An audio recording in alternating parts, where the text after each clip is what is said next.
Seek information only from trusted sources and take practical steps to prepare your plans and protect yourself and loved ones. Need help and support? Please contact us at the hotline 311 Psychosocial Support at 722-6575 or 518-4157. Brought to you by PAHO, the OACS Commission, and UNICEF.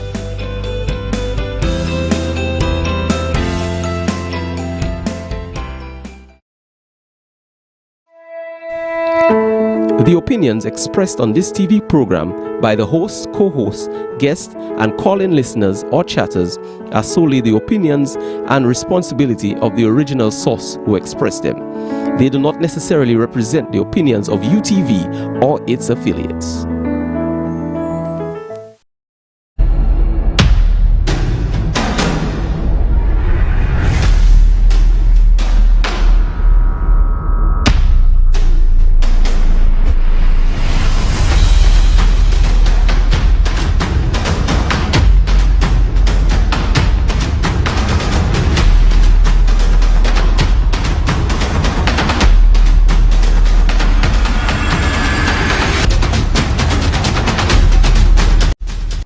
Let's do it Rick Wayne style this time.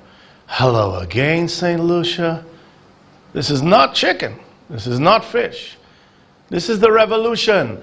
Good afternoon, good day, good morning to you, wherever you are in the world. If you're locked in on UTV 124 on Facebook, if you're locked in on Twitch or Instagram, if you're locked in on UTV on channel 124 on Flow, and of course to our radio station partners. Sorry for going overtime, guys, the last couple of days. It's my bad.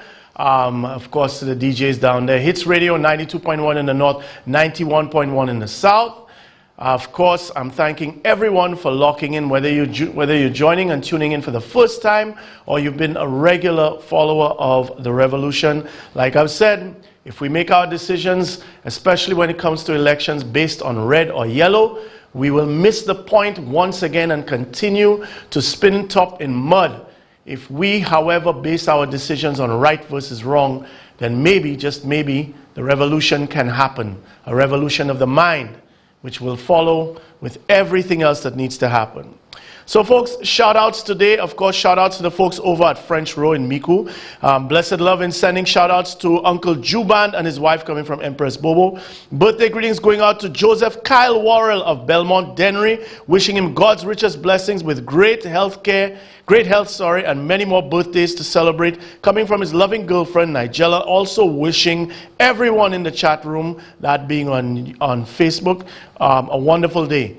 Shout outs to Ken over in New York. My brother always balling over there. Shout outs to all those who said on TV that everything is running smooth with Lucian Blue Ocean. Meanwhile, scores of Dennery fishers have claimed that they haven't received payment since last year.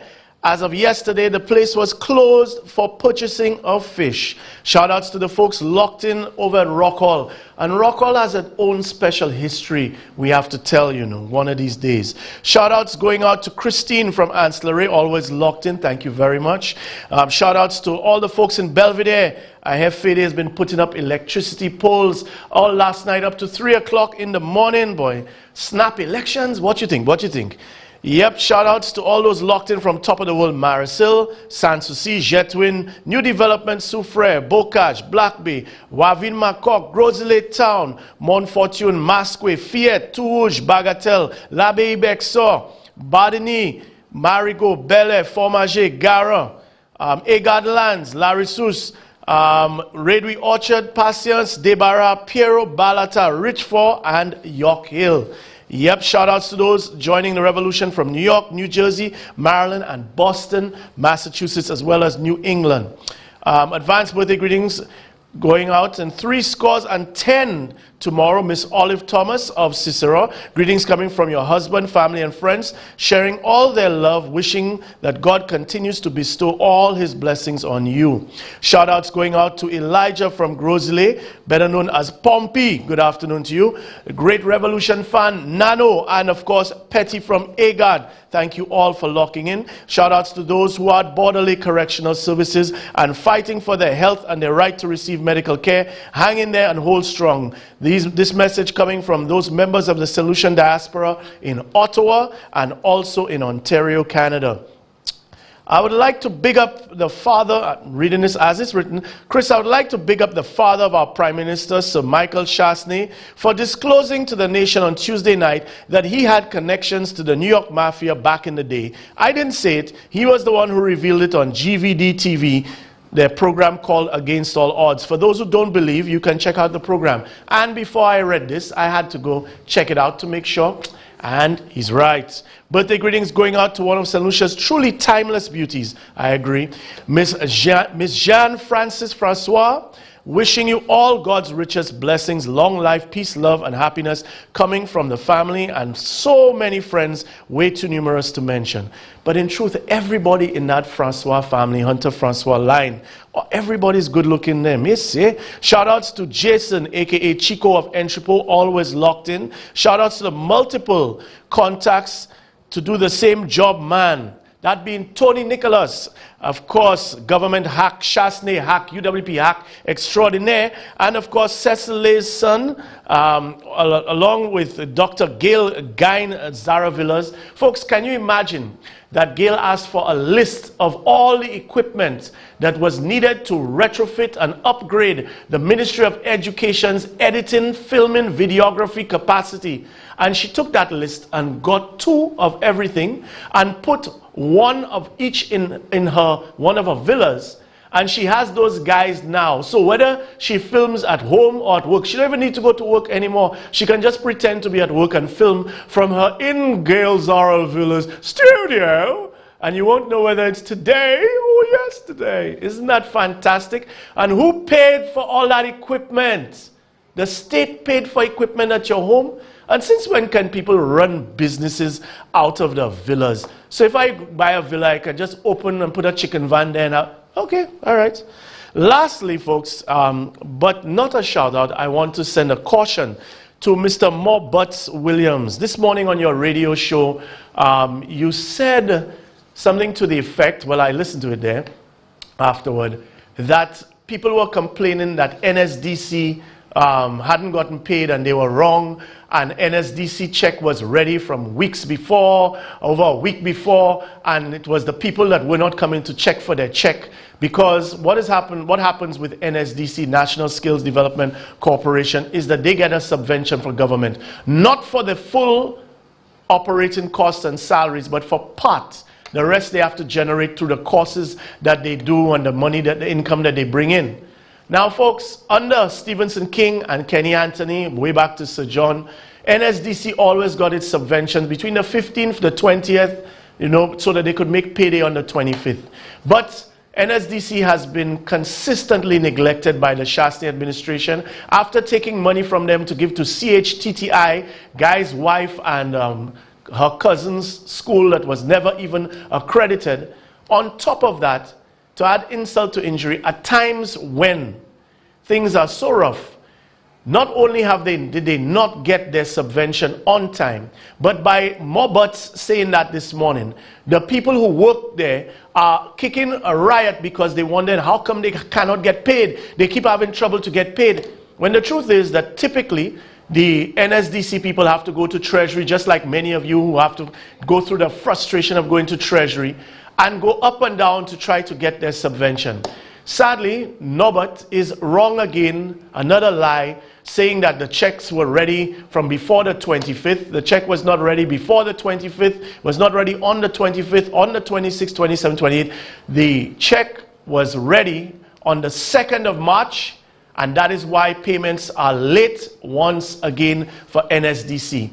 And the reason that I've been asked, and I feel duty bound to say that, is because after people catching their ass, and after people are fighting in so much frustration, and people are trying to make sure people get paid, and many people have their commitments, your government and you who feel like it is your right, because a government was elected and you were appointed to be Chasney's attaché, that you can lie with impunity and people just have to take it. People are fed up with your lies. So where do we start today? Well, let's start off on what should be a good note: vaccines. St. Lucia has begun Phase 1B of the rollout of its COVID-19 vaccination campaign. In this phase, people who are 65 years and older, residents of elderly homes, and people living with chronic health conditions will be vaccinated. Our news team visited the Bexar Wellness Center today, one of the centers offering the vaccine during this phase, to gauge the public's response to the vaccine. Despite the initial apprehension witnessed on social media over the past weeks, the response seemed positive, with many people turning out at the center to receive their protective jab. We asked Nurse Katura Charles what the response has been so far. I must say the turnout has been very good. We've had loads of people coming in this from early morning at 7:30 I was outside, and there were lots of people outside.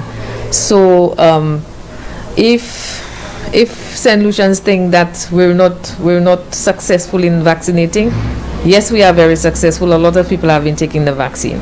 Nurse Charles also spoke on the simple process for inoculation at the Wellness Center for persons who are interested in getting the vaccine. The clients come in, we do their temperatures outside, make sure everybody's okay.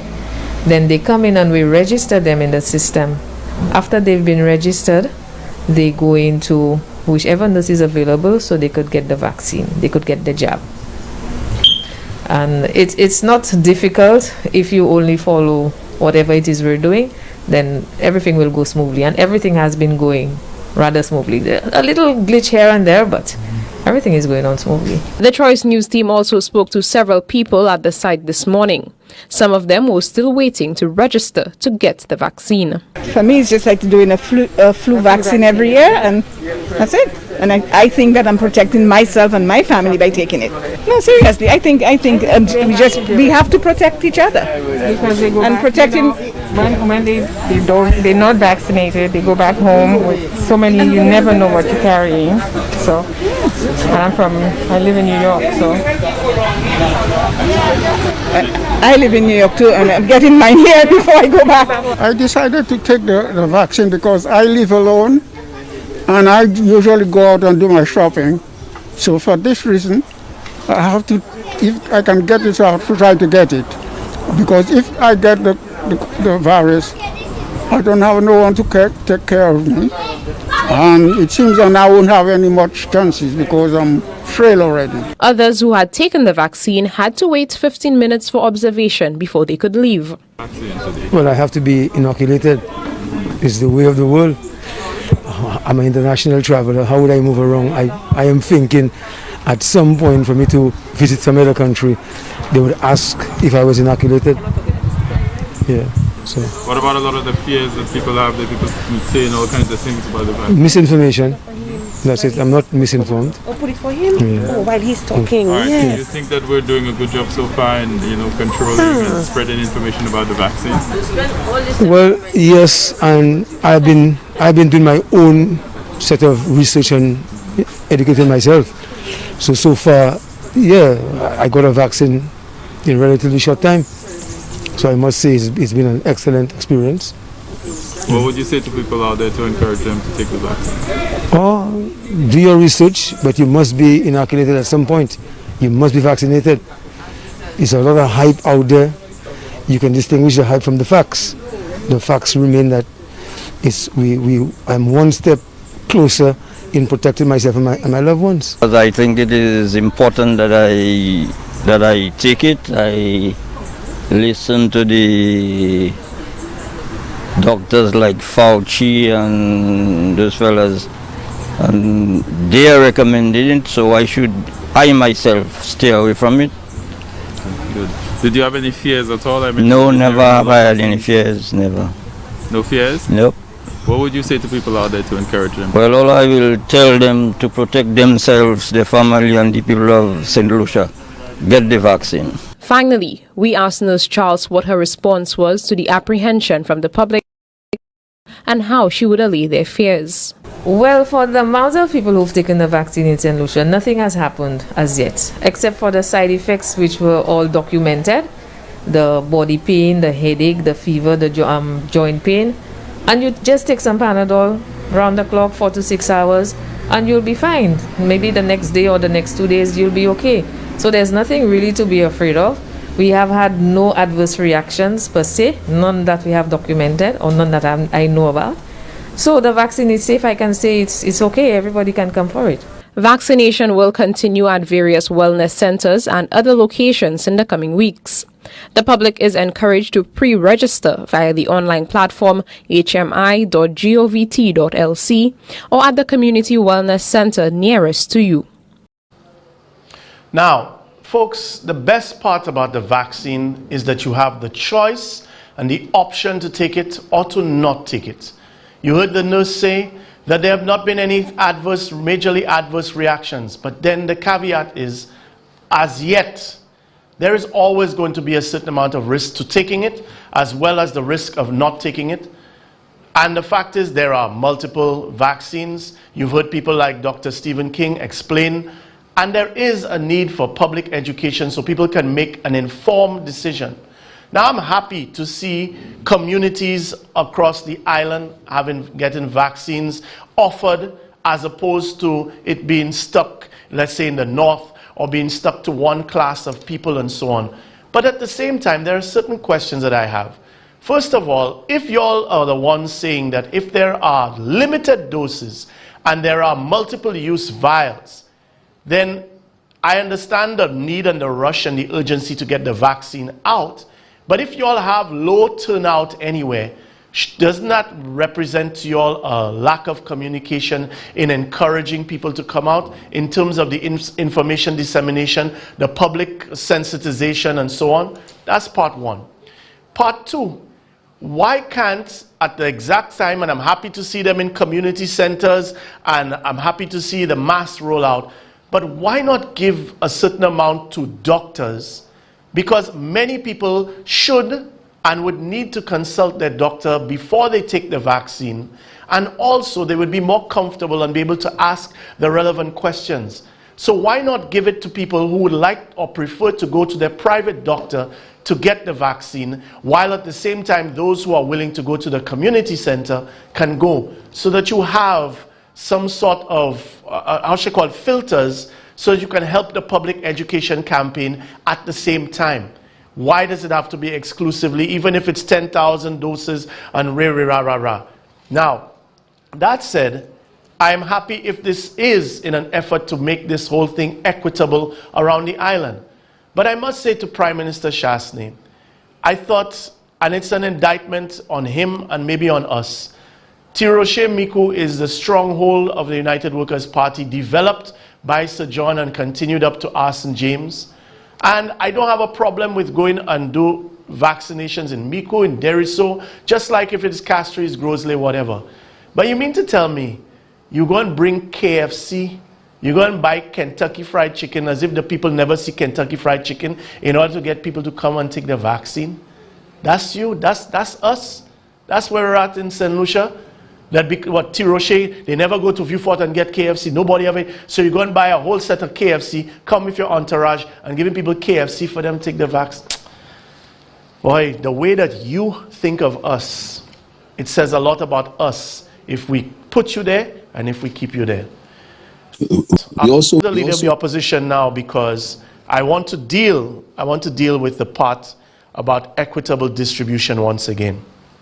We also hope that in the vaccinations that will take place, my party fully endorses the use of the vaccinations, but we've heard that there is a plan by the Ministry of Health, but that we sincerely hope that that plan is distributed with equity. If we have to go from the experience of what has happened, we are not sure that all solutions, particularly all solutions, will be exposed and have equal opportunity to be vaccination. We hope that the vaccinations are going to be done on a scientific and professional basis and not based on any other criteria. So that was said on February 2nd, a week before we received, happily, our first donation, followed by this last donation, our first donation of vaccines, 3,000 doses, of which, since they administered the AstraZeneca, is a 2-dose vaccine that must be taken weeks apart between the first and the second dose.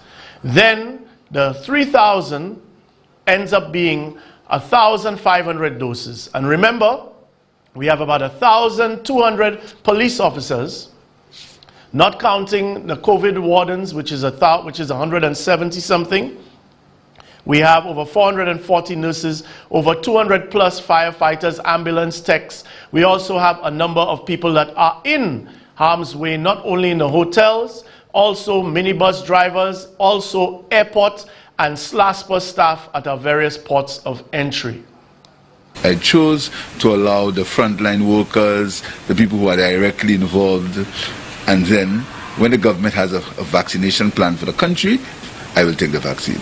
The Ministry of Health has outlined a 3-tier vaccination strategy, beginning with high-exposure healthcare workers, high-risk first responders, and the elderly.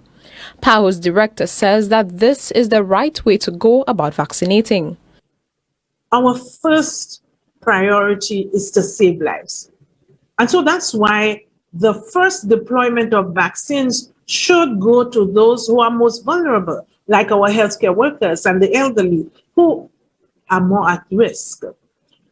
And this is both the right thing and the smart thing to do, because it will leverage the few doses that we have initially for greater impact, preventing hospitalizations and deaths, protecting health workers, and reducing the strain on our health system. The Pan American Health Organization has noted that vaccines may be in short supply for a while, as the COVAX facility will only provide vaccines for 20% of the population.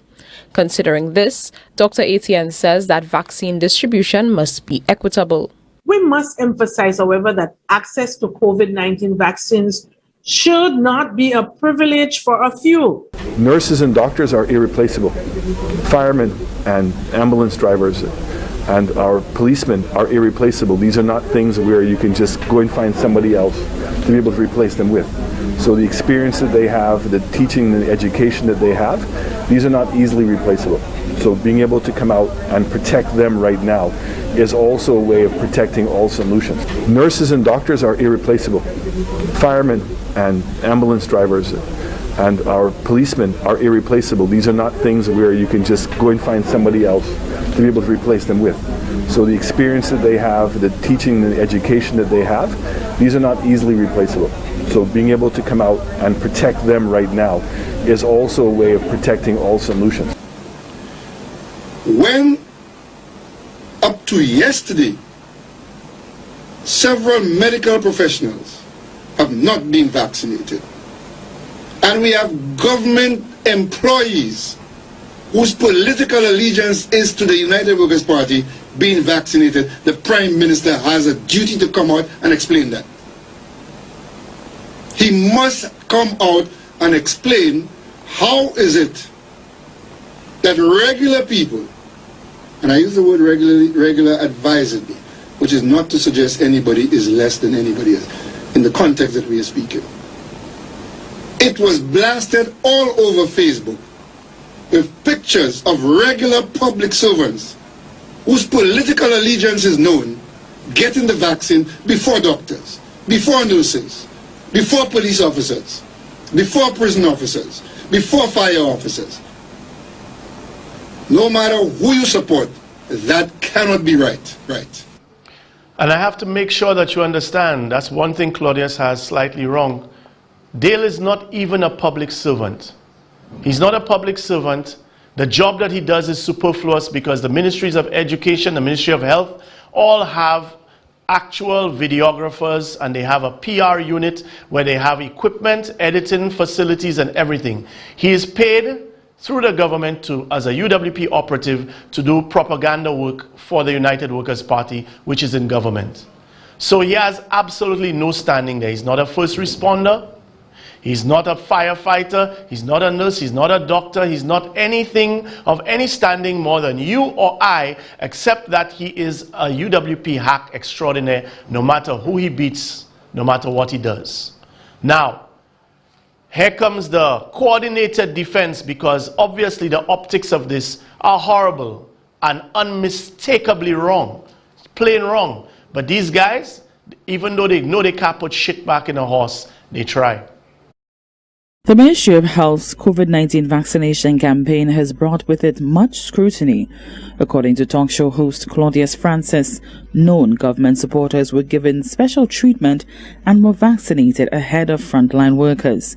The ministry announced that the first phase of vaccines would go to highest risk healthcare and frontline workers, people 65 years and older, and people living with chronic conditions. Here's what Francis had an issue with. When up to yesterday, several medical professionals have not been vaccinated, and we have government employees whose political allegiance is to the United Workers' Party being vaccinated, the Prime Minister has a duty to come out and explain that. He must come out and explain how is it that regular people, and I use the word regular advisedly, which is not to suggest anybody is less than anybody else, in the context that we are speaking. It was blasted all over Facebook with pictures of regular public servants whose political allegiance is known getting the vaccine before doctors, before nurses, before police officers, before prison officers, before fire officers. No matter who you support, that cannot be right. Talk show host Norbert Francis has sought to explain what transpired that day, saying that a decision had to be made in an attempt to not waste COVID-19 vaccines. There were a number of police officers, nurses, and other essential workers who were scheduled to receive their vaccines last week, Wednesday. Okay? The 17th. However, as can happen, a number of those people who were scheduled to be there on that day were not. And as a result, there was a few shots over what they had brought to administer to the essential workers. Once these have been punctured for sterility, for safety, to avoid contamination, once these are punctured, if you do not administer all of the doses, in this case 10 doses can be administered from that vial. As long as you don't do that, you can't take it back. So because of that policy, because of that protocol, once all the essential workers who had turned up received their vaccines, there were a few doses left. And they asked for volunteers.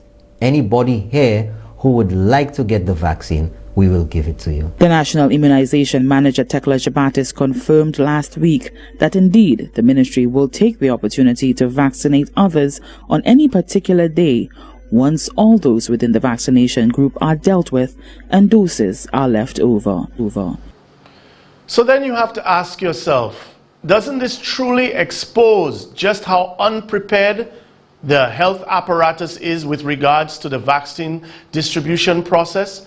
They have said that the phases that needed to be used, even PAHO, World Health Organization, you saw it, you heard it, was to be tactical, because in taking care of the elderly in phases, taking care of first responders in phases, and so on, would help so that those same people could be in good health in order to take care of the rest of us when our time comes, if our time comes, and before our time comes to take the vaccine. But look at the sophistry, right? Nobody is pointing out that Norbert, and I want you to see it because I'll play the full thing again. Norbert refers to the Moderna vaccine. And they're talking about the Moderna vaccine, which has different specifications for how long it can last, how long the doses can be, how long between when the doses can be administered, and so on. That's one. Two, his producer on air plays part of the video first, which he does not want to be shown, where it says that the doses, even if it's in the case of Moderna and others, can last between 6 hours, and some doses can last up to 28 days. The other thing is, folks, there are multiple use vials which actually reseal after you give the injection.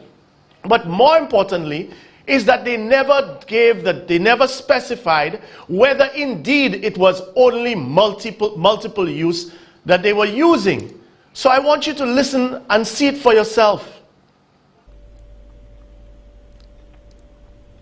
I was at the financial center last week, Wednesday, and there were 2 stations, 2 locations, 2 tables where the vaccines, the COVID-19 vaccines, were being administered to the persons who came over on that day, the police officers, nurses, doctors, and other essential workers, to get their first of 2 shots. Let's get vaccine photo number 1. And that you can see there on the table, folks. It says station number 2. I just want you to have a feel for what's going on in there. Station number 2. Let's go to the next photo. That's station number 1, which means that once things started rolling, at any one time, you could have 2 people getting the vaccines at the same time. It speeds things up. And I'm sure when they start rolling it out on a larger scale, you're going to have 3, 4, 5, 6 people who can get the vaccine at the same time. You have much more personnel. But this is the, if you want to say, symbolic start of it all. Let's go to photo number 3. And there you have the first St. Lucian, here in St. Lucia, who took the vaccine, and she's at station number 1 there, and that's Nurse Cassius. Okay, so much for that. I just want to break things down for you to get an idea of the location there. I think there are 2 photos that I had on there that are not up there, but anyway. Now I want you to see what the vial, the little bottle that contains the vaccine material, the serum. The little bottle, that is the little liquid, you know, sayoga piche abao. I want to show you what that little bottle looks like. Show me the first one, number 1. There you are, folks. That's what it looks like. I'm sure almost every single one of us has seen that. Can you zoom out on that, or is that it? Okay, so then, there you go. There you go. You see your syringe, and you see your vials that contain the vaccine. Now, if you look at the syringe there, folks, you see it has measurements on it. That is fluid measurements, whether it's 1 milliliter or half a milliliter or whatever it is. You get the idea. So it depends on what vaccine you're taking, what medication they're giving you intravenously. There would be on the prescription or based on your size or whatever your ailment is. For one person, it might be 1 milliliter. For another ailment or a different type of vaccine, it might be 2 milliliters or whatever it is. So there's different capacities that you can use to give to a patient, to administer to a patient. Let's go to the next photo of the vial. Same thing from a different angle, and you can see there what's being drawn. You see the amount there? So the vial or the bottle is not necessarily completely emptied when you give someone an injection or a vaccine. It holds more than 1 dose. I just want that to make that very clear to you. Let's go to the next photo. There you go, folks. This is just a sample. This is not what was used last week, Wednesday, but to illustrate the point that I'm making. Now, this is a vaccine bottle. Doesn't matter whether it's Moderna or if it's the AstraZeneca vaccine. They're all basically put in the same type of vial. Now, show us the top of that vial. There you go, folks. It's some kind of plastic material or some type of membrane that is punctured by the needle so that you can siphon out or pull out into your needle and, well, you know, Now let's go down to the bottom of that, because there's some very important information I want you to observe. There we go. Multiple dose vial, 10 doses of 0.5 milliliters. So you know what that means, folks? That a dose of the Moderna vaccine, or whatever else may be in there, in this instance it's Moderna, one vial holds 10 doses. So it means that you can give 10 injections this difewamun. Okay, 10 different people. Now, the reason why I'm going through all of this there with you folks is that the accusation is that people associated with the UWP, that's what Claudius Francis said, workers associated or known political affiliation or whatever words he used, words to that effect. Why are they receiving vaccines when you have doctors and nurses and essential services and frontliner people who have not received vaccines? Well, I'll explain to you why. It's very easy, and Claudius could have found that out himself.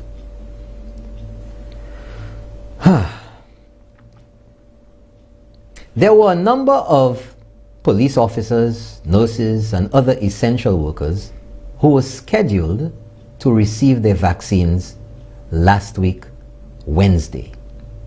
Okay? The 17th. Was it the 17th? The 17th or the 16th. They were scheduled to receive their vaccines. However, as can happen, a number of those people who were scheduled to be there on that day were not.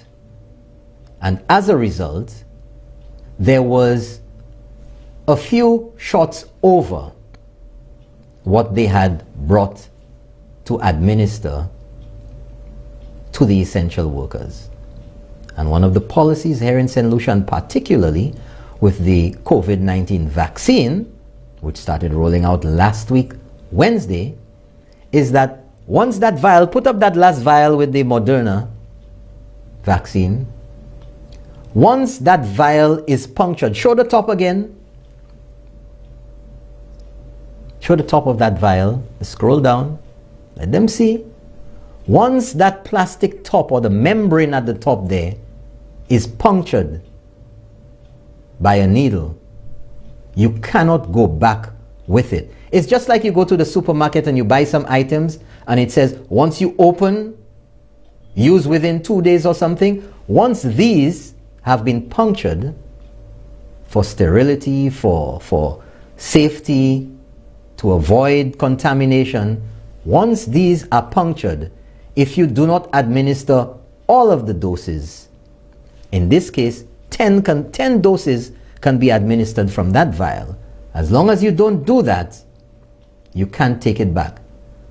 So because of that policy, because of that protocol, once all the essential workers who had turned up received their vaccines, there were a few doses left. And they asked for volunteers. Anybody here who would like to get the vaccine, we will give it to you. This had nothing to do with politics. It had nothing to do with UWP, Claudius. It had nothing to do with that. But oh, you should see the posts online by all the usual suspects. Simple. We always have to run and jump to conclusions and worst case scenario and doom and gloom, and that was not necessary. Leave that for other people, Claudius. But I want to show you a video, an instructive little video on just what happens with that. Because let me tell you folks, there are different types of vaccines, and some of them you can keep for 28 days, some you can keep whatever, just like when you buy something in the supermarket, whatever the label says, some of them have a different shelf life. Once you've opened them, some can go for 2 days, it all depends. In this case, the policy was, and the policy is in many cases, that once that vial is punctured, you can't go back with it. Obvious reasons. Roll that video. Dose vials of vaccines fall into two categories: Some vaccines should be discarded at the end of the immunization session or within 6 hours of opening, whichever comes first. This applies to all reconstituted lyophilized vaccines and liquid vaccines that do not contain preservatives. But some multi-dose vials of liquid vaccines can be kept and used for up to 28 days after opening. Now, I wanted that from the beginning. You played the end from the beginning. Stand by, folks. We're going to get that for you. Something on vaccines, because I want you to understand, you know, sometimes we jump to conclusions too quickly, and I like to present to you the evidence that I have so you can come to your own conclusions. You ready for me? Roll it. You have just completed a session and notice there is vaccine remaining in several of your multi-dose vials. Do you keep them for future sessions or toss them? How you make this decision will affect vaccine wastage rates and vaccine safety, so it is important that you make the right choice for each multi-dose vial.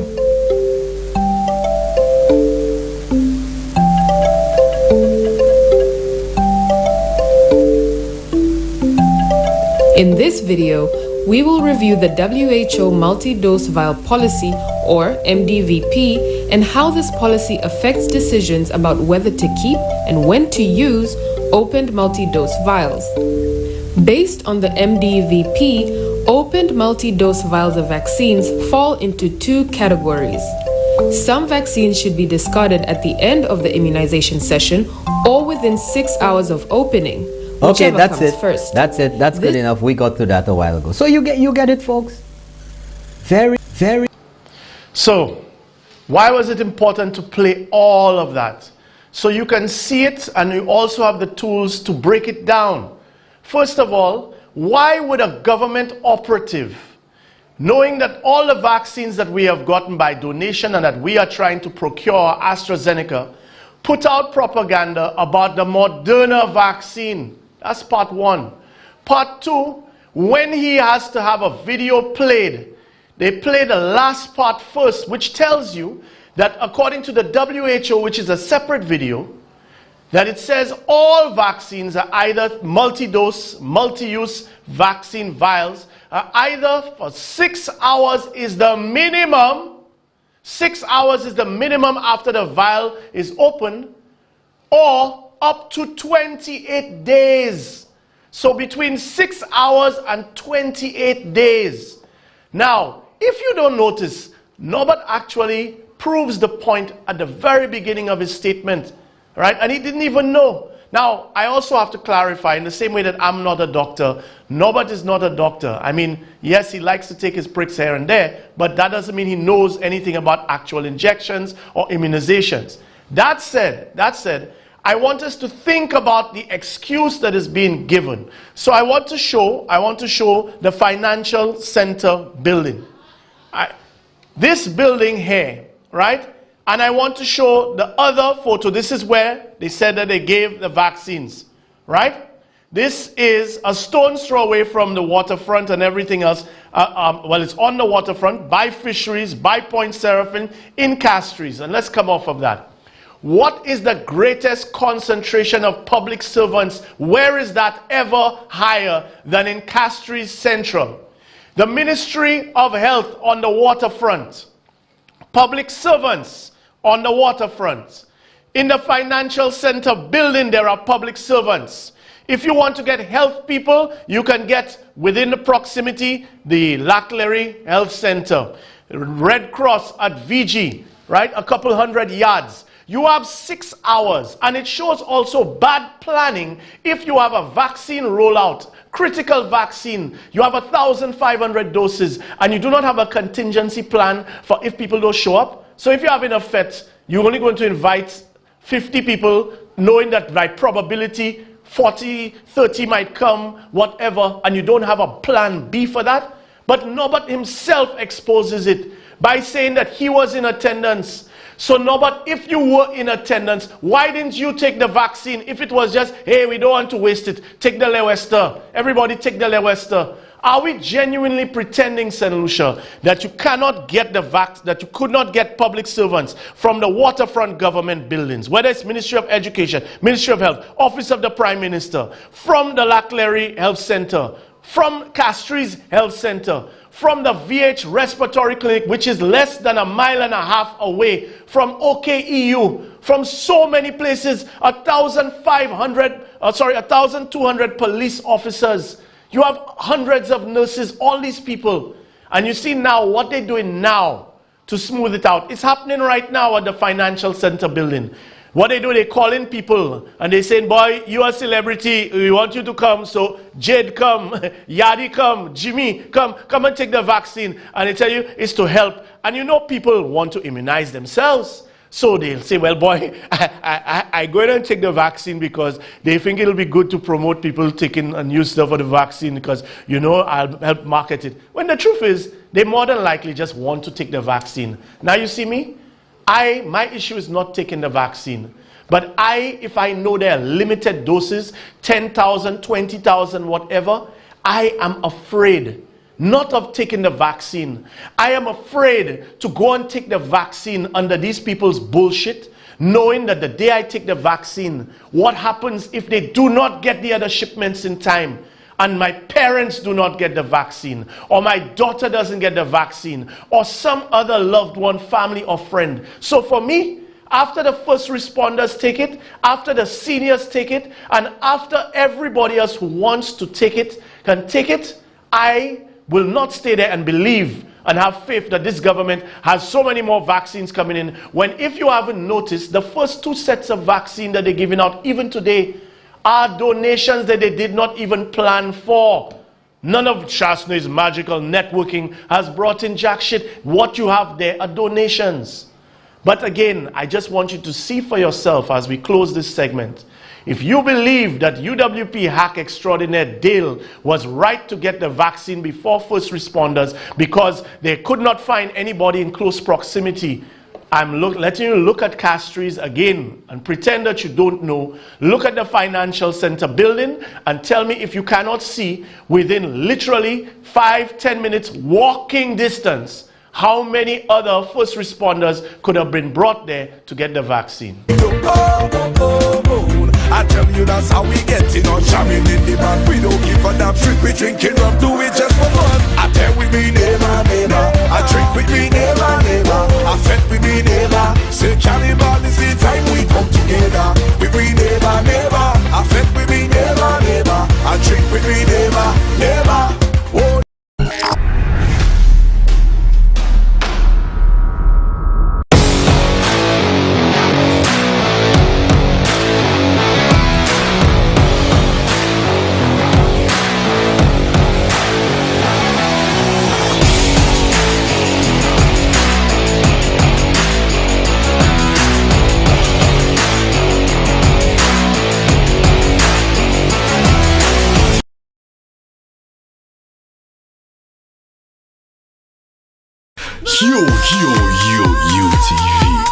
UTV. I know you got it. If you identify with the most pulsating, the most riveting, the most eye-capturing UTV. To advertise with UTV, dial 484-7588 or 572-7588. For some of the most competitive rates, amazing programming, and bang for your buck. The most popular streaming channel, UTV 124 on Facebook. Get it now. Check us out on Instagram at UTV 124. Email us utvslu@gmail.com. UTV. It's not just for me. It's definitely TV for you.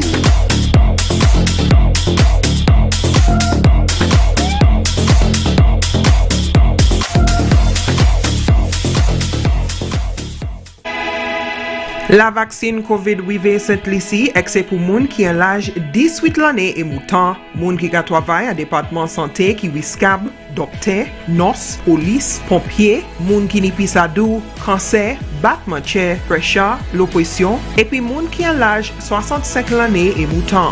Ou pani pou paye pou la vaccine, epi yo pa ka oblige ou point. Registrasyon sa fait online an tout health center ek epi docteur privé. Vacciner pour ou, pour ça ou, et puis pour nous. You know that feeling where you just can't decide what it is that you want to eat? Well, look no further than Mercedes Kitchen. Check out our extensive menu, which includes shrimp pasta, shrimp and rice, lobby pasta, lobby and rice, lobby soup for only $25. You can also get barbecue ribs and green fig salad for $20. Also on our $20 menu, barbecue wings, pork and pigtail, which can be served with either fries, cheesy pasta, basmati rice, and green fig salad. We do free deliveries in Castries and Rodney, WhatsApp only at 758-584-8539. Order one day in advance. And remember, Mercedes Kitchen, we don't make it till you order it. Hello, what's going on? Yours truly, Barry Hype. And when I'm in St. Lucia, I am only watching UTV on channel 124.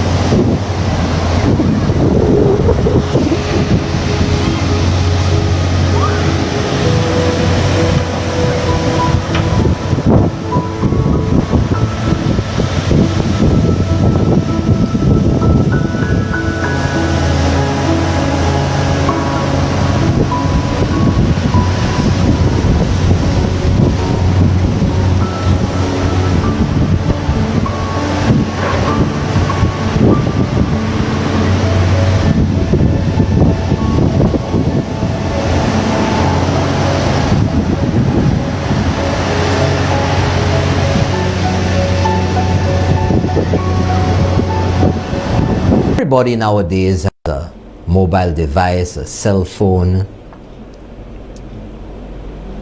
and we take photos, we record what happens in our life. We take videos, we put videos out there. But then you have those who walk around and try to give people the wrong impressions of things, or those you would expect to know better and know how to ask questions, how to find out about what's going on. But instead, they will the first resort, to social media, posting photos, posting videos, under the guise of asking questions. And I'm referring tonight to Dr. Kenny Anthony, and his account on Facebook posted an alarming question. You know, the usual, fe bless kalte bagay, fe echet, typical of the St. Lucia Labour Party. I don't know why these guys continue to do this when you can simply pick up the phone, call the relevant minister, call the prime minister, call the ministry, they get the answer. They don't have to put it out there to us. So it's mischievous. At best, mischievous. When they do these things of just putting, always asking questions as if they can't get the answer anymore. So now they have to put it out to the public. But we know the modus operandi, the mode of operations, the VMS. We know what it is. So I want you to put up that screenshot from Dr. Kenny Anthony's Facebook page. What's he saying at the top there? Why on earth is this happening at 6:54 p.m.? That video wasn't taken at 6:54 p.m. Why on earth is this happening to the PI beach, a once protected beach?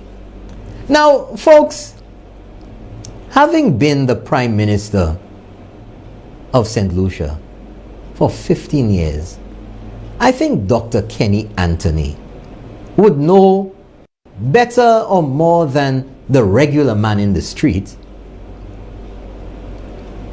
When he sees things happening, he should know what's happening, because he's been there. Well, he should have done that before. Maybe I just You know, I just had the light bulb go off there. Pew! You know, it might be crazy. You know, just went off. That maybe he doesn't know. But still, that doesn't give, you know, the free license to just go out on social media and create an uproar. You know, that's what everybody wants to create nowadays. You know, over there on the other side. Uproar. Fe tout by any little thing. Fe bagay. Go de zod. Go to aka.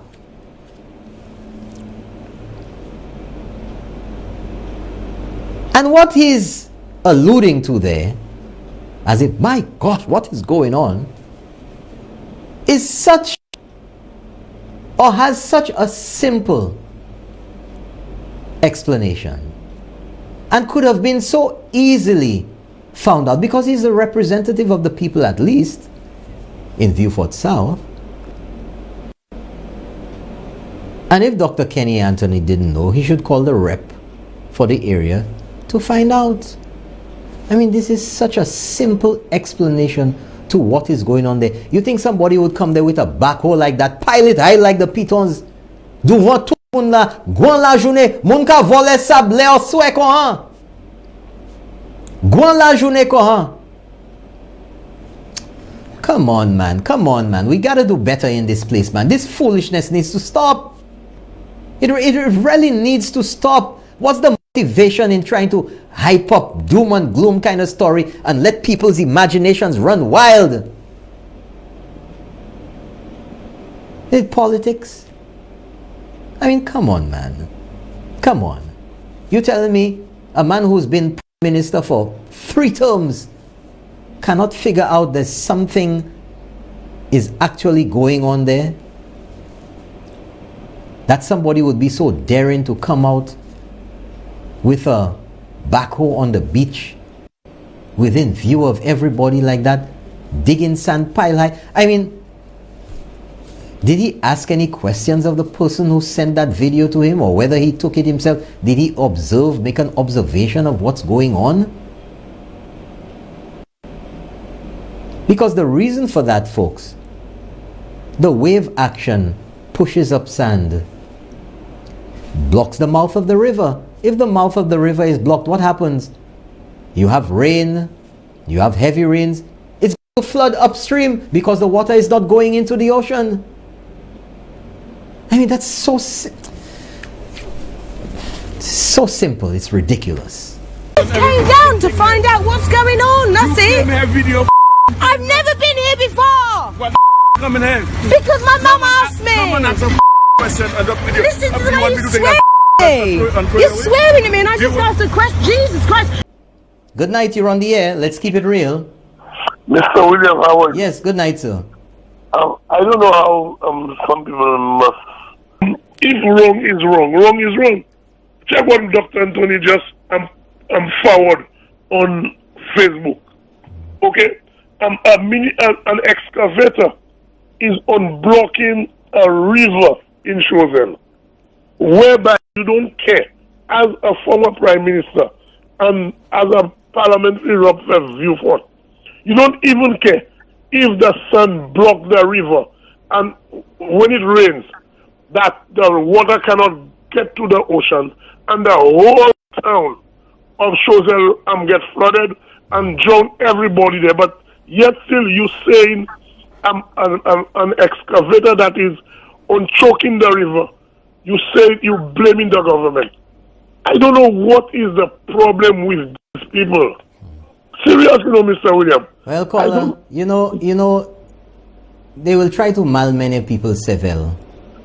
I want to take before I go over to Mr. Peter, I want to go down the road there with the former Prime Minister, because we all know what transpired with Grindberg, with our seabed. And we knew what transpired with late last year. We heard about the foot of the pitons with the heritage site and other things from the former Prime Minister, and that's Kenny Anthony. But I could not believe that Kenny Anthony, out of all people, was talking about what is going on down there at the mouth of the ocean at PI regarding sand mining. Now, he didn't literally say anything about sand mining, but he said they were damaging the beach at PI. I mean, how smart could one be? I mean, on a PhD, sometimes a bachelor's or a master's degree doesn't make you a very smart individual. Here we have an excavator on a 20-foot high pile of sand in broad daylight. I mean, if someone was going to do some sand mining, you think that individual would take out a huge excavator, putting on at least a 20-foot pile of sand in broad daylight in the open for everybody to see. I mean, couldn't the gentleman figure out, before he put this thing on his page, figure out, you know what, no one would do that in broad daylight, and they wouldn't have that huge excavator doing some sand mining. They're probably cleaning the mouth of the beach, or taking off the sand, or desilting the mouth of the beach. I mean, when I saw that thing, I couldn't believe that was the former Prime Minister.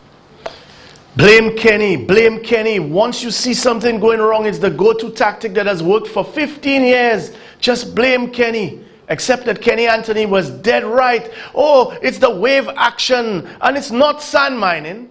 No, but not sand mining. Herod Marius actually come and say the people on Choiseul will drown if the mouth of the river was not cleared for the PI beach. Oh my gosh, even though the whole of Choiseul is a series of ridges, most people live on the higher parts, and Choiseul has had no history of the town or any populated areas ever flooding with any consistency. But no, they were gone floorboard on their lie about how it was clearing the mouth of the river. How could it ever be sand mining? And worse yet, Mr. Goody Two Shoes himself, the politician that says he's not a politician, was lying too.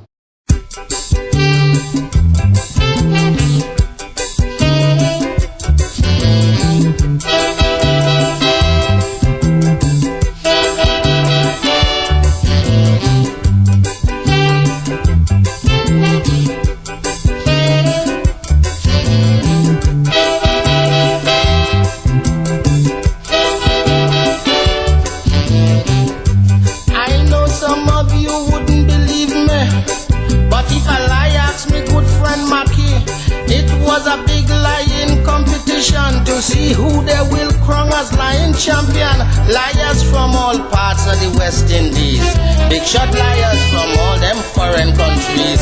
From a feel about 1,000 or so entry in 2 days, he boiled down and leave just 3. I had me eye on Liar the lion, because I know he does come with some good ones. But they had a younger fella named Debo, come from some village there in Tobago. He say his father is Tobago's best fisherman. Catch a fisherman wide 80 feet in span. He had to tighten the boat and swim back to land to get his brother Eric to give him a hand. You hear lie?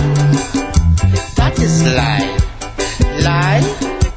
You hear lie? Teacher Pussy say if you tell a lie, you're going to hell as soon as you die. Why, sir? Check it out.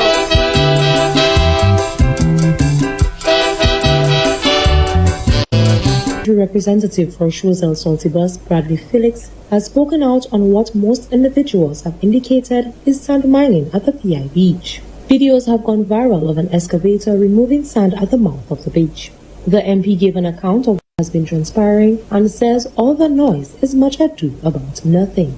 Because of the kind of wave action at the PI beach, as fast as you remove or you unblock the river mouth, it is blocked up again, especially because they are different seasons.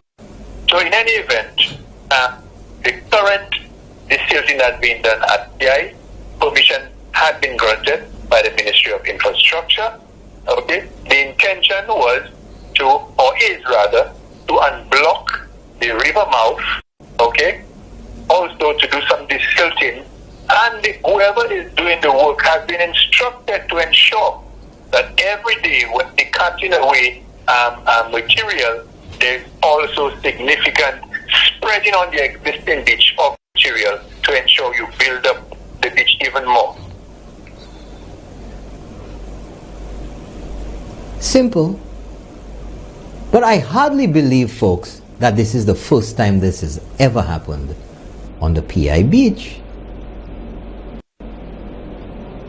And if Dr. Kenny Anthony didn't know, he should call the rep for the area to find out. So, for those of you who thought that Bradley wasn't just like all the rest, even though he's in their cabinet, even though he's in league with them, the same lie, the wave action, and the most stupid thing you could say, but the worst thing is he's still repeating that he gave instructions to take the sand and to spread it out over.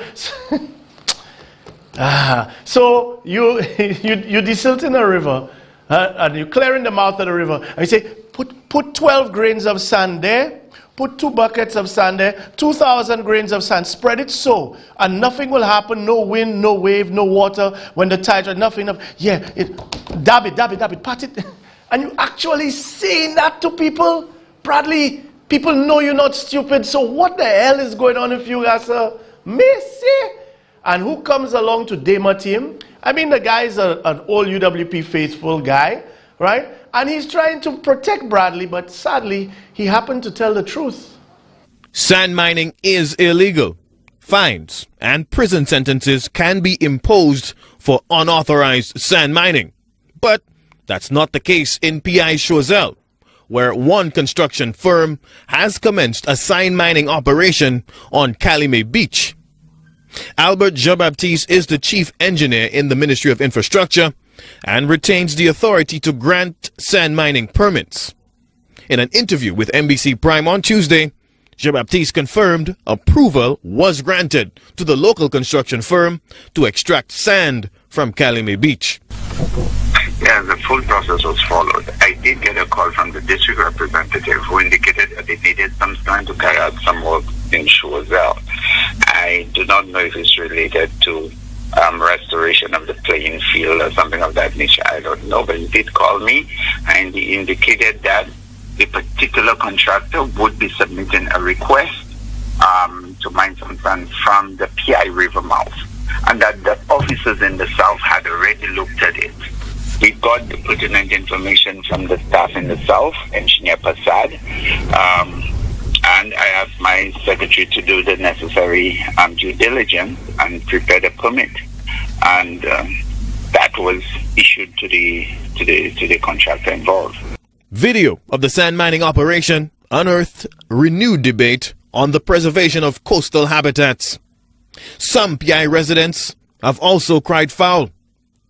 They claim authorities failed to notify them about the sand mining project. Engineer Chief Jean-Baptiste acknowledged the communication breakdown. There was a delay in forwarding the permit, a copy of the permit to the engineer in the south. So he was not aware, unfortunately, that the contractor had commenced the mining. This is an unfortunate situation. It should not have happened, but it did happen, right? Unfortunately. So when it was really brought to my attention that there was sand mining going on in the south, in PI, I did verify with my secretary, and she indicated that, well, unfortunately, she had not passed on the copy of the permit to the staff in the south. I did bring it to the attention of the engineer, so I will follow up to ensure that there is an assessment of the present condition of the beach, and if there is any damage to the beach, the contractor will have to repair it at his own cost. NBC Prime understands the sand extracted from Calumet Beach will be used in the construction of a sporting facility in the Choiseul constituency. Now, do you realize just what has happened there? Bradley Felix, as the MP, never had any consultation with any of the residents, never gave any notice. You heard the chief engineer saying that it is sand mining, not clearing the mouth of the river, as Bradley and all of the surrogates were saying. What's even worse is that he also is admitting that the Fresh Start and the others that have been mining that beach had no documentation because his secretary had it. So it never went out to them, so they had no paperwork. There's no signage, whether it's from the ministry or from the sand miners, nothing. And then you wonder why people were alarmed, and yet you had them lying saying that it was clearing the mouth of the river when it was really sand mining. So you ask yourself, so boy, what these hacks going to say now? What are they going to say? What are they going to say? Well, it's even better. They laugh it off. Ha ha ha! Right? Minervas and the Bofest man. And what they tell you? That sand mining is the same as clearing the mouth on desilting. I mean, a contractor or whoever can't just go to the beach and mine sand. Number one, he was given permission because it was a government agency which gave permission to conduct the works. But the works are to mine the sand off the beach in the area where the mouth of the river is blocked. No, but you see that the problem is that in people's mind, when they hear the word sand mining, they think illegal. Because sand mining has been associated with the term illegal sand mining. But there is legal sand mining, which is what is happening there. You are mining or dredging the sand out of the mouth of the river. Where permission has been granted. So when the minister said sand mining, yes, it doesn't mean sand mining to take away and go construct a house or do anything else. It is the desilting of the mouth of the river. We have another call. Simple. No, but permission was given to take the sand for a project. I don't think that has eluded anybody. That's what the chief engineer was alluding to. But the primary purpose, the sand was allowed, permission was given, and allowed to be moved to another location. But the reason why all of this came to the fore is because Dr. Kenny Anthony was wondering what was going on without finding out from a definitive source. The fact of it all is that sand mining was allowed in that location because the river mouth was blocked and that there was flooding upstream. As a result, permission was given to sand mine that location and move the sand to another location. So I think you're simply agreeing and disagreeing at the same time. This is a twofold issue. The allegation or the questions that were made or posed by Dr. Kenny Anthony, and the response and the reasons why the sand was being mined on the beach. That's what it was. Because the question initially, the supposition was that sand mining was going on. The sand mining was authorized because the mouth of the river was blocked. Okay? So why all the lies? Why all the obfuscation? Why all of the misuse of terms? Why Bradley in that big time? Well, like I told you, St. Lucia, Bradley, having no spine and no backbone, and not only allowed the cabinet and Chasney to run roughshod over him, but Choiseul Saltibus has become a favorite plundering ground for all of Guy Joseph's operatives, right? With the help of Pinkley Francis, who's also incidentally originally from Choiseul. Bradley has no say. Right now, today, they are kicking people off of agricultural lands because Bradley wanted to do agribusiness projects. But hey, Guy wants to do construction projects. And you all know how Guy loves construction, concrete and steel. Now, that said, folks, that said, you notice what they tried to do. Oh, they were clearing the mouth of the river by mining it, by sand mining. And sand mining can be legal or illegal, but it's still not a great thing. And remember, all of these contractors that have been mining these beaches, actually in their cost, when they come for their cost of materials, they charge for sand, they charge for cement, they charge for materials, the same way they charge for labor, they charge for use of their equipment, and they're all given direct awards. So the sand that they're mining, they should be buying. Now, what's even worse in all of this is that, sad to say, you had the permit not out, you have the no permission is posted, and all the rest of that is going on. And you have this going on, and you have the excuses.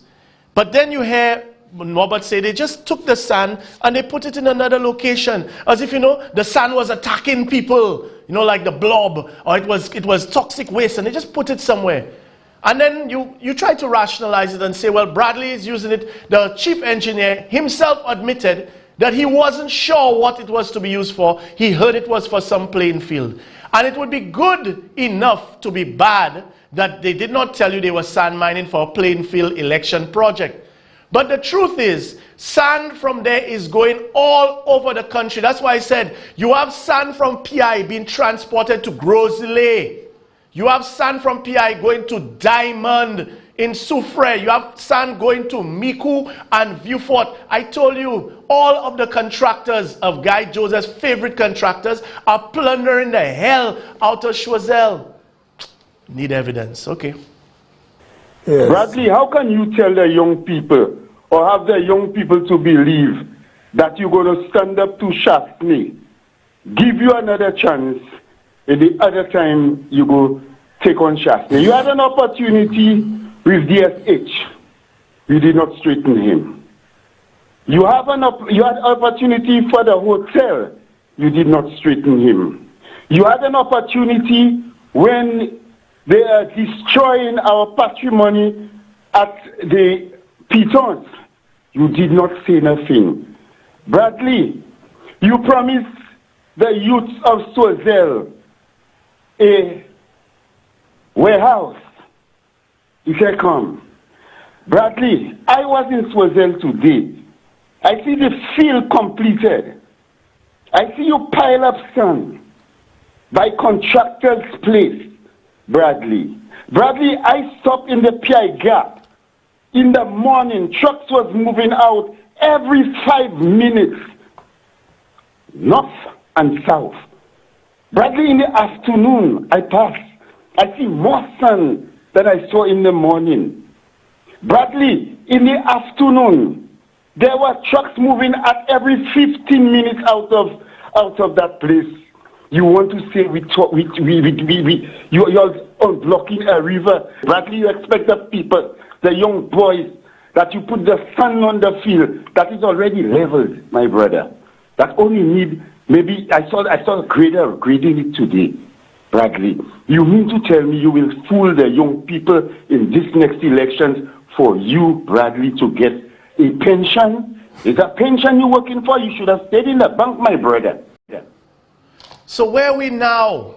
Well, you know the one thing, there are two things to bear in mind. You know, sometimes you have a thread and you pull it, and when you pull it, a whole bunch of other things become unraveled in the cocoa macaquerie. And this government governance by confusion is not by accident. They use a lot of misdirection. But when you catch them, if you just keep at it, you know, go back to Gopitor, go back to Cabot, go back and see the artifacts at Cabot that they just chucking around.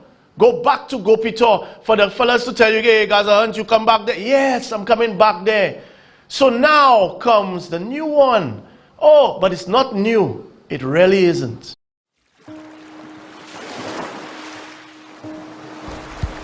The Sabusha Park, a gateway for many Choiseulians, especially on holiday weekends, could not be enjoyed this Independence holiday. Why? As a result of the serious overflowing of the waterway, the natural path or outlet to the sea has been blocked by sand buildup. This has been our third such experience in as many weeks. The ensuing danger is the water trying to create its own exit, and in the process is digging its own trench, destroying the smooth surface of the beachfront and the park.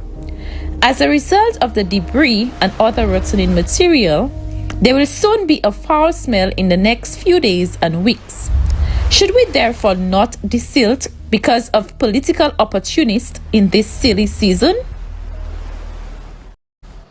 Yes, United Park propaganda does not look like it needs to be done urgently. There's so much water there. It's so waterlogged and everything. And how did that river get blocked up so much?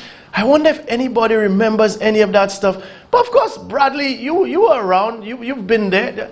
Tell the people, man. You know you like to get your little puff pieces at choice. Go. Let's say your version. Plans to desilt another river in the community of Choiseul may soon be underway, days after a similar project sparked controversy.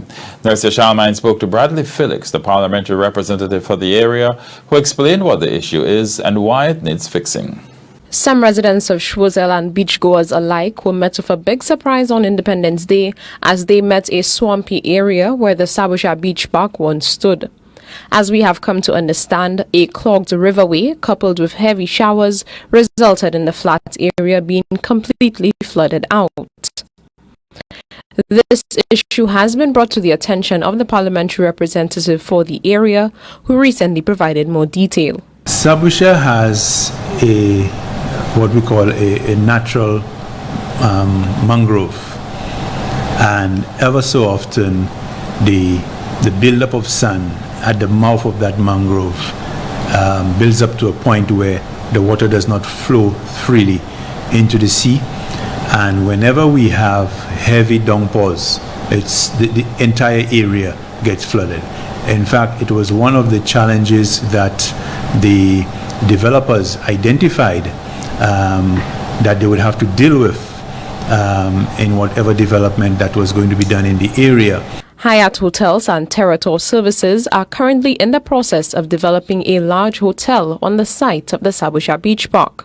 According to Felix, the developers have signaled plans to control the overflow of the water and build on the natural waterway. They did assure us that the mangrove would not have been impacted by the development, and all that was very positive, because we have to ensure that the little areas that we have, natural mangroves, because mangroves play a critical aspect in terms of our ecosystem, and so we have to ensure that whatever development takes place, that consideration is given to preserving some of these. In the interim, Felix says he has spoken to the Ministry of Infrastructure to offer a solution. If we have to wait, we create another disaster. So the obvious solution, immediate solution, is desilting. And I say desilting / sand mining because it seems to be, a very popular expression nowadays when we're trying to resolve a matter. The government obviously, has options available in terms of how we rectify the situation. In recent times, one of the options has been to compensate whoever is doing the work by allowing them to remove a certain quantity of sand from the area. That might be one of the options that's explored. Considering the recent controversy surrounding a desilting project at the PI Beach only 2 weeks ago, I asked Felix whether moving along with a similar exercise at Sabusha is a good idea. I have asked the Ministry of Infrastructure visit the area. I have been promised by the Chief Engineer that he would send a team this week, so I cannot say whether it has already been done. Yesterday was Cabinet, so I didn't have an opportunity to follow up. But I do know that one of the solutions would be in removing or in clearing the mouth, that a portion of that would have to be spread back on the beach. But at the end of the day, the mouth has to be cleared. No plans to desilt the area have been finalized by the Ministry of Infrastructure. So you realize he come with that thing again, eh? Take out the sand and spread it back. So don't put it in a pile, spread it back. My God. But what's even worse, he's actually saying now, you see, the liar, you see, you can't be with Shastny and all of them, and you don't have that same capacity. You develop it more and more over time. You are around a set of dogs, you'll get fleas, man. So here we go. He's now telling you that sand mining is just the other name for desilting. Folks, desilting is necessary. Sand mining is optional, and if not done properly and supervised, can be deleterious to the environment. Full stop. All mining is risky to the environment. It doesn't matter what you are mining. But what's even worse, here is the same Bradley now talking about the fragility and the importance to the ecosystem of a mangrove. And that area is primarily a mangrove. And Bradley is now talking about protecting that mangrove.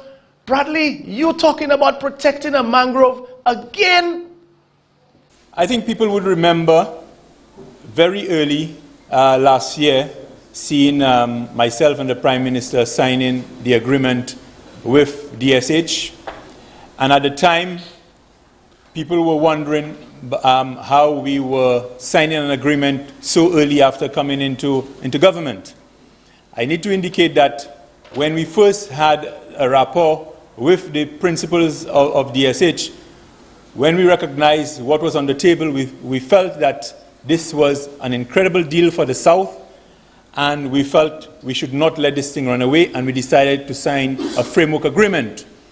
Obviously, there were concerns after going through the details, and you'd remember that y'all would have seen me doing a walkthrough in the mangrove. And then we came back to the table and we had some concerns that we felt that, listen, this thing, including the mangrove, would not work. The mangrove was too much of a delicate area for the community of Vieux Fort, for our ecosystem. And in addition to what was being proposed, we recognized the reef, which was also going to be affected, would have a devastating effect on the shoreline.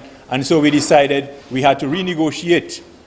There was concern about the mangroves, and we did remove the mangroves from the first agreement, and the second agreement does not involve the mangrove. We're going to allow local tourists to be able to experience the very rare natural features, formation, right up in the ocean, the Atlantic side.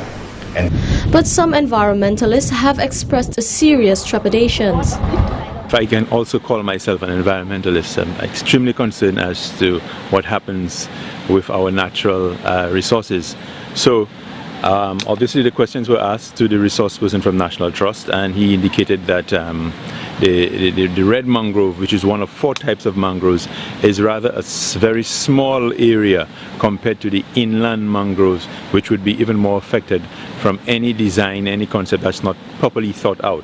So that I truly get an appreciation for, and so I can well understand that no development will take place in the mangrove unless we are satisfied that the full analysis of the impact, because we are not living for today, we are living for our children, living for the future. We have to ensure that whatever is done here is not going to kill this place. There was concern about the mangroves, and we did remove the mangroves from the first agreement, and the second agreement does not involve the mangrove. And I want to make it very, very clear, because it would be easy for me to run away from trouble. The only reason why we didn't do the development in the mangrove is because of the garbage dump, not because of major environmental concerns as it pertains to the mangrove.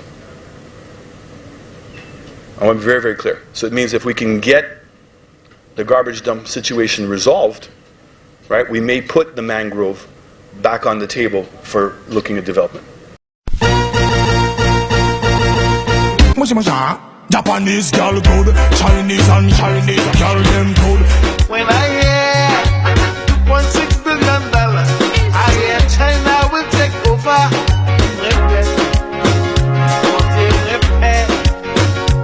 Now I hear Randy Felix cannot remember what he signed on the piece of paper. I'll tell you, one of the more succinct, as indicated by a couple of our members, is the issue of the buyback agreement. There is a concern as to the cost to the government, and there's the Cabinet of Ministers had some concern as to how we can go around that particular issue. Now I hear Randy Felix cannot remember what he signed on the piece of paper.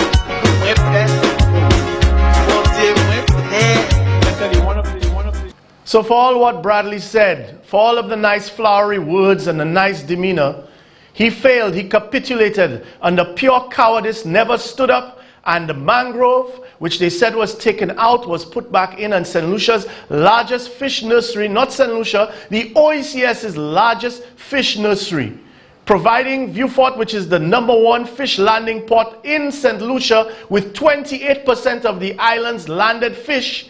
The fish nursery, which feeds into the coral reef, both of which Teoa King intends to destroy after he pays for everything with our passport money and owns it for himself, taking fishermen who are independent businessmen, entrepreneurs, and turning them into security guards for his casino if they get jobs before the Chinese that we are bringing in under the Shastny administration. All of that Bradley's allowing, while also now allowing the plundering of the Choiseul community. And what is the thing he said? He said that when you're doing some sand mining, you give them consideration in offsetting their costs, because you don't want to pay them to desilt the river, which Bradley now calls sand mining, that you will allow them to take. No, folks, what's happening is all of these contractors who are already getting direct awards at higher prices than if they had to tender and bid, those same people now, instead of buying sand, go in and get sand or pumice, which is a sand substitute that is in abundance in St. Lucia. They go in and take sand left, right, and center,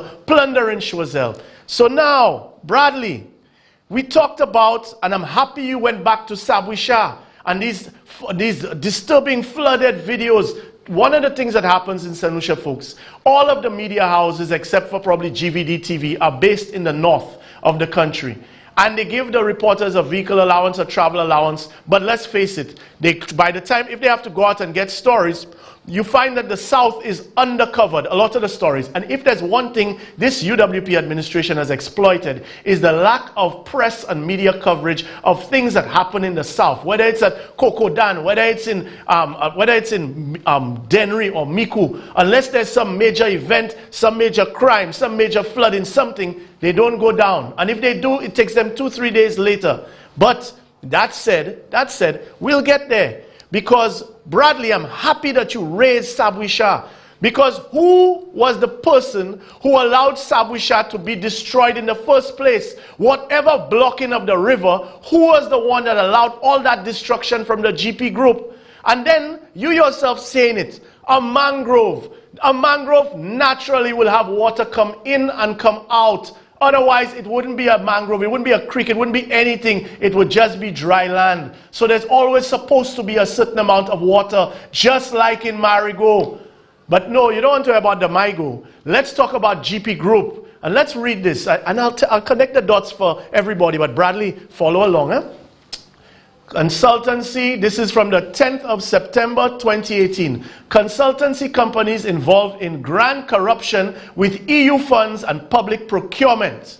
Companies linked to GP Group distribute bribes and manipulate public procurements for hundreds of millions. Next page.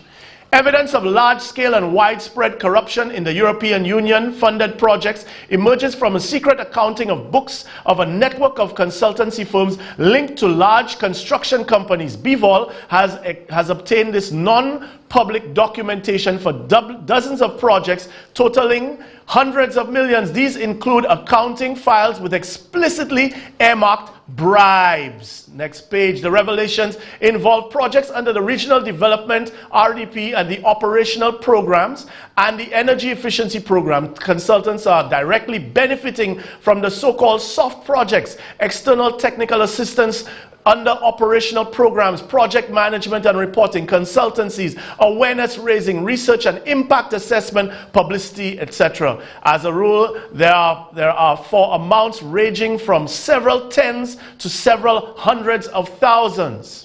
They are followed by hard projects for construction of buildings, roads, water, pipelines, landfills, building refurbishment, etc., where the amounts are for millions and tens of millions. The same network of consultancy firms deals with public procurement contracts for large construction companies, manipulates documentations, and predetermines results through their dummies in evaluation committees. Several completed projects related to the company GP Group reveal how the theft of these projects is being carried out. They are parallel bills of quantities, less work done than planned, fewer materials are used, but everything is invoiced to the body paying as a per job order, and the companies will receive the full amount. Where do you remember GP Group from? GP Group. People in Choiseul, let the people know how close Bradley was to the GP Group. Let the people know. Bradley, tell the people how much campaign finance you got. You don't remember the meetings in the gas station? You don't remember Michael Shast? Oh, you don't remember any of that? And all the campaign finance you got from the GP Group. And then when you got into office, while the CIP unit had been established, that even, was it Gilry Cadet or was it before? Because there was a time when Jeffrey Duboulet and Joe DeVoe had taken 4 months to evaluate and recommend Keegan Cox, but Shastney and Guy said they would never allow Keegan Cox to be in charge of Invest in Lucia. And during that time, the GP group was vetted. They were found to be extremely liquid to the point of suspicion, and the wife especially. But still, somebody on high, somebody who speaks with a little accent, you know, my government said, turn around and approve them anyway. And y'all destroyed. Oh, you don't remember. You don't remember, Bradley? But you were stand up next to the GP group. You was, remind. Kanisha Flavia, Public Relations Officer for the United Workers' Party. The United Workers' Party welcomes Fairmont Hotel in Choiseul as development goals for the South gain speed.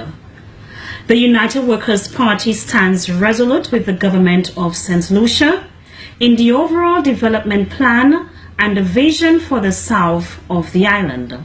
The hotel development is expected to boost economic activity in Choiseul as well as the aesthetic appeal of the village. According to Tourism Minister Dominic Fede, the development is among the government's many plans for certain parts of the island. Meanwhile, the parliamentary representative for Choiseul Saltipus, Bradley Felix, has stamped government's approval on the latest hotel development project.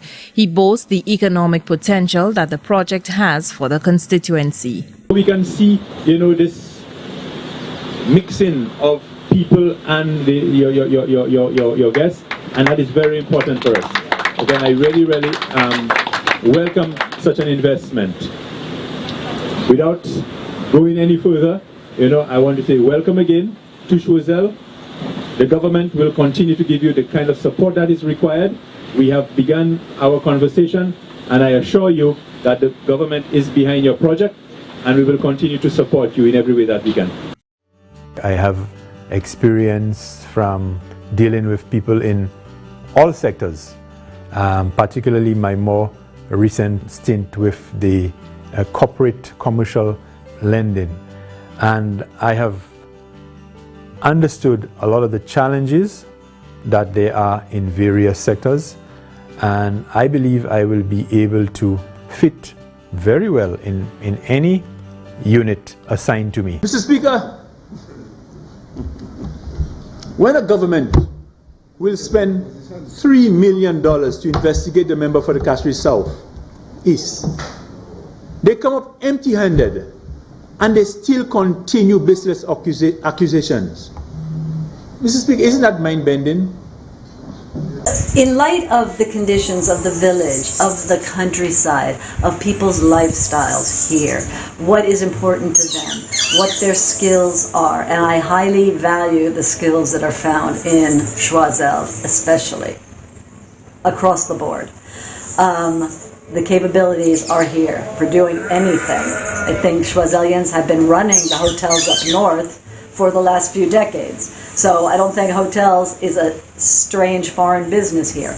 It's just it can be done more appropriately, suited to the people, the environment, the culture, the traditions, more inclusive of all that. And when we ask questions, we should not be ignored or pushed aside, because I think the questions are valid. There's questions about what is Choiseulians' final involvement going to be here? Is it just the job? Is it just being a maid, working in the kitchen? Is that all it is? I see it as something that can be bigger when people are truly involved. There can be architects working. The architects of the hotel can be working with the craftspeople here to bring in all kinds of architectural features with the traditional skills, the wavy stick, the bamboo, the grass roof, the weavings, all that, into the actual construction of the hotel. I'm not just talking about having a corner of the hotel featuring baskets and clay pots and a woman hostess or someone hosting it dressed in madras, and that's it. I'm not against any development in Choiseul that will bring relief to the people of Choiseul. My concern is how that project impacts on the life of the people. For example, what it is going to cause to the fishermen. I do part-time fishing, and most of my relatives are fishermen, and that's where they earn a living. What is the impact on the lives of these people from that project? We all fish in that general area. With that excavation going on, siltation of our reefs. Many of our reefs have been destroyed by siltation. And this is the same reef that the guests we bring in has to enjoy. So what is the impact of that project on our reefs? We need some information. We need to be told of what is happening, whether it's going to make the lives of Swazians better or we need information. That's all what we are here for. I personally, that's what I'm here for. A number of Choiseul residents are unhappy with the representation provided to them by their parliamentary representative, Bradley Felix. This is the claim by a member of the Sustainable and Well-Planned Development Action Group, Kensley Schalmine. He contends that promises made to the group by the MP in a meeting last August regarding a proposed Fairmont Hotel development have not been kept. At that August 27th meeting, both Mr. Felix and Mr. Pinkley Francis, chairman of Invest St. Lucia, sought to reassure concerned residents of Choiseul that no major works would be done on the Sabusha site until proper consultation was had with the community. At the same meeting, residents asked for a sit-down with the developers so they could gain a better understanding of the scope of the project, including plans for the proposed relocation of the road which connects the village of Choiseul to points further west, such as La Pointe and Delse. Mr. Schalmine complains that Mr. Felix has been extraordinarily difficult to reach. I have attempted to make some contact. I have through WhatsApp sent messages. I've also through email sent messages as well in regard to a status update in terms of that meeting that was that the Choiselians had requested. Yes, I had not gotten any responses from in terms of email or WhatsApp. But we did call Mr. Felix at one of our meetings. We actually called and then we asked what was the status. Mr. Felix told us that he had not spoken. That was 6 months later. He said he confessed to not having brought our request or even mentioned our request to the developers. Residents continue to seek, through their duly elected Member of Parliament, assistance in meeting with officials from the GP Group, the master developers connected with the project. Choice TV's efforts to contact Mr. Felix have thus far been unsuccessful. Does that refresh your memory, Bradley, or all of those who support him? That Bradley was the one who allowed all of the earthworks without even having DCA signage. He was the one that allowed all the destruction, including blocking the river that fed into the mangrove. And he's talking about protecting mangroves, and yet he was the one that sanctioned the destruction of that mangrove, except that these people managed to become arrested in Bulgaria for fraud. The same people that finance your campaign that you gave them, and here the best part or worst, that is the only mangrove in Choiseul. So imagine Bradley talking about how valuable mangroves are. But the blockage and all of the changes that are causing the flooding were caused by you and your allowance of the same people who finance your campaign to make earthworks change the paths of how the water was moving there. You don't remember the GP Group still got... Let me give you some more. Let me another one. Yes, October 6, October 12, sorry, to October 6 to October 12. GP Group, EU funding frozen because of an investigation into EU funds fraud. German authorities to extradite prime suspect in Bulgarian journalist murder to Bulgaria. Pavisky, I guess, creates a foundation to fund his media empire. Next page. GP Group's EU funding frozen due to an investigation into EU funds fraud. PM Bokoyo Brizoff ordered the company's GP Group's funds for the state and or EU-funded projects to be stopped due to the ongoing investigation into the company for EU funds fraud. GP Group is one of the most powerful construction companies in the business in Bulgaria and regularly wins public procurements in the last years for roads and other large-scale projects. And folks, their equipment is still in St. Lucia. Some of it was even clearing land in an odd place right by the Prime Minister's father's home. And also on VG at one point. And since their assets were frozen and they themselves have been brought into court for charges of fraud, all of a sudden we have to forget about them. But then comes the other part of this, folks. In fact, no, let's hear this first. You're now speaking about those direct awards. Now, I've been listening to some of the ministers, especially a minister from and representative of Swazelle. Bradley Felix, Bradley Felix, in connection with those sand mining. And we are hearing that they're giving permission to those contractors who work for them. And on the ground, whether it's true or not true, it is suspect that they may be paying, because I don't see the government having money to pay those foreign direct awards. And we have contractors who, those bigger contractors like Prestat and others, owe for work that they have done. And we see those piling of sand. And it is suspect that they are actually paying those guys back with those funds to actually continue projects. All of that is hidden, and the destruction of our ecosystem. Because I am annoyed, like tonight I heard from the news that Sabwisha is going to be the next one. Now, one of the things that I have... When you say the next one, you're talking about for sand mining? Yes, sand mining, yes. And it came from my dear good friend, Minister Bradley, that because there was a flooding down there with the little rains that we had, that they are thinking of doing that again.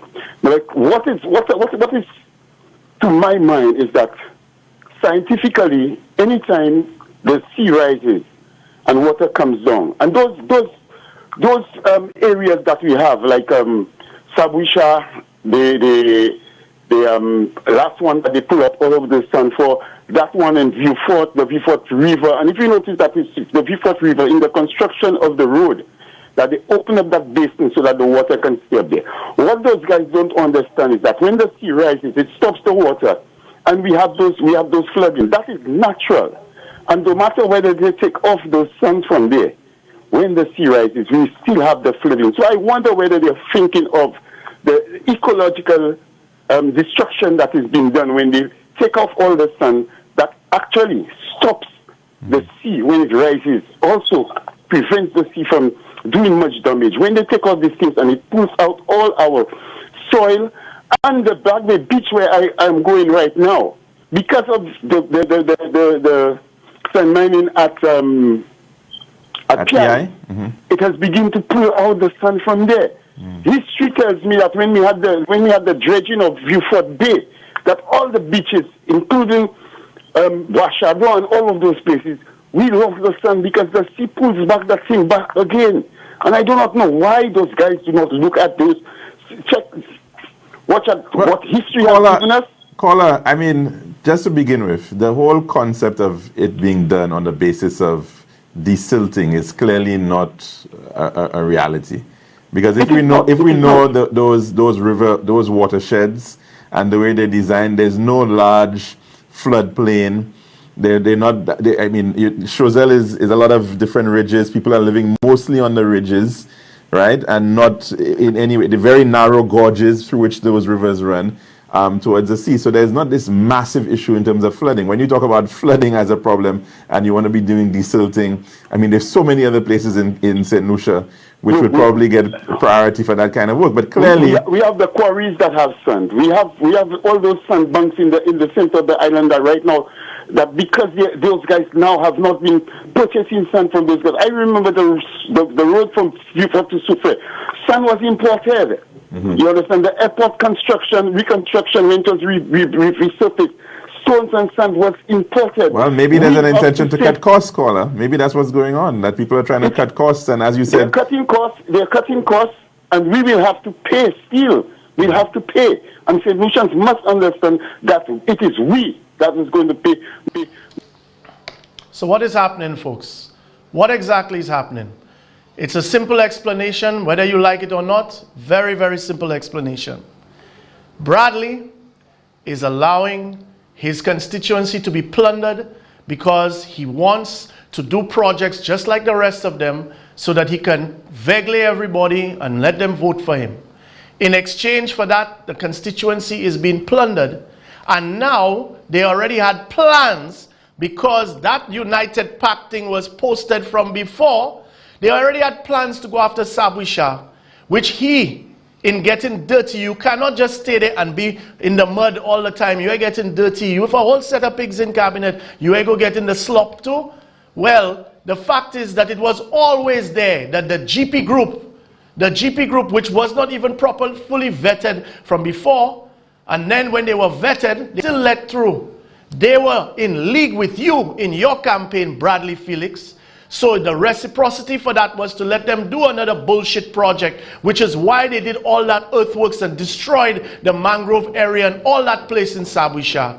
And now, you know that the excuse now, you'll conveniently forget that you're the one that caused the problem and allowed the problem to be caused because you were co-opted in terms of taking finance for them for elections. And I want you to deny it, because as soon as you deny it, then we get to the next stage. And all I can tell you is cell phones were around in 2016, and they were around in Choiseul as well, Lafargue in particular. You know what I'm talking about. But better yet, folks, in all the hype, in all what you saw, look at Sabwisha. As of, what's the date of today? Today is the 4th of March. Okay, let's take in what Sabwisha looks like on the 4th of March as in today, this morning.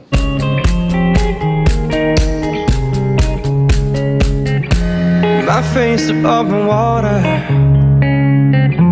my feet can't touch the ground, and it feels like I can see the sands on the horizon every time you are not around, and I'm slowly drifting away, wave after wave, wave after wave, and I'm slowly drifting away, and it feels like I'm drowning, pulling against the stream, I'm pulling against the wave, drifting away, wave after wave, wave after wave, but I'm slowly drifting.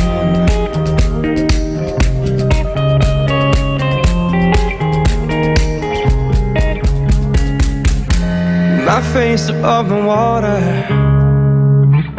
and my feet can't touch the ground, and it feels like I can see the sands on the horizon every time you are not around, and I'm slowly drifting away, and wave after wave, wave after wave, and I'm slowly drifting away, and it feels like I'm drowning, pulling against the stream, I'm pulling against the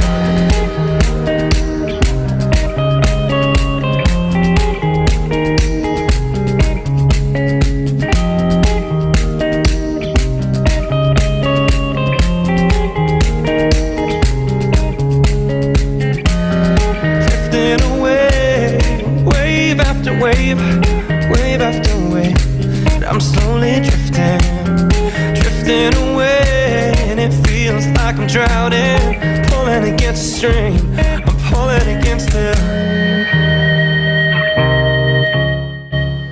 But I invite all the residents of Choiseul, Saltibus and environs, go there and see for yourself. See that it wouldn't take more than a truckload of sand, or maybe let the residents just clear it if they have to do any home repairs or anything for the amount of people that are in economic distress. If you really want to drain a mangrove, which is supposed to have water in the first place, have the discussion about all the destruction that was done under the GP group. Or better yet, say that I'm lying so that I can put out the rest, because I learned one thing. I'm happy my father told me that. Never put out all the evidence. Wait for them. Wait for them. So whenever you're ready, Bradley, we can go through the whole thing. Screenshots, videos, everything. Not a problem. Now, folks, I've gone over time, and I did it for the last couple of days, so I don't want to mess up the guys on Hits Radio more than I already probably have. So I'm sorry I won't be able to open for calls today, but I'll try my best to open up early tomorrow. In the meantime, since we're talking about calls, I don't know. I think this one should be a hit for everyone. Good night, you're on the air. Let's keep it real.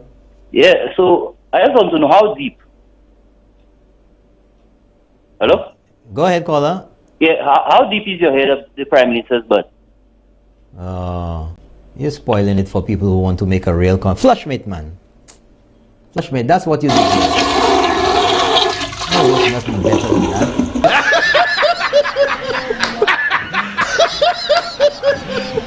Good night, you're on the air. Let's keep it real. Nobby, man, buddy. What's up, buddy? I'm good. How are you? Yeah, man, I call your program Keeping It Comical, man. Keeping It Comical. You're the best, man. You're the best comedian in the world, man. You're the best comedian, man. But you know what? Man. You know what? Yeah, man. Thank you very much. You're an even bigger comedian, man. But I try to learn under you, man. Brother, have a good night. Flush him. Waste of time.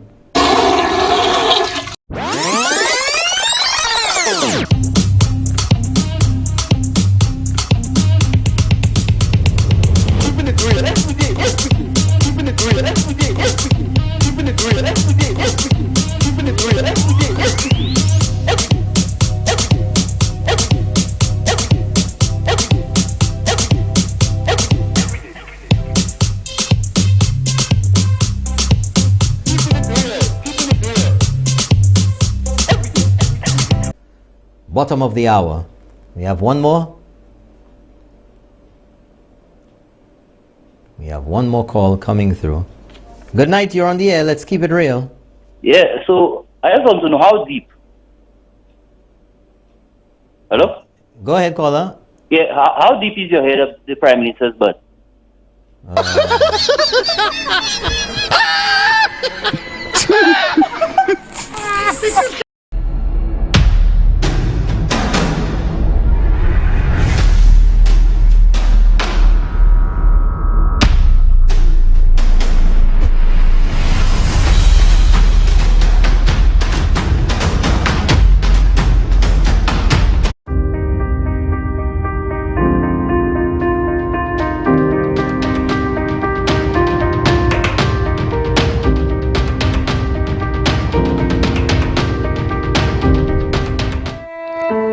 The opinions expressed on this TV program by the host, co-host, guest, and call-in listeners or chatters are solely the opinions and responsibility of the original source who expressed them. They do not necessarily represent the opinions of UTV or its affiliates.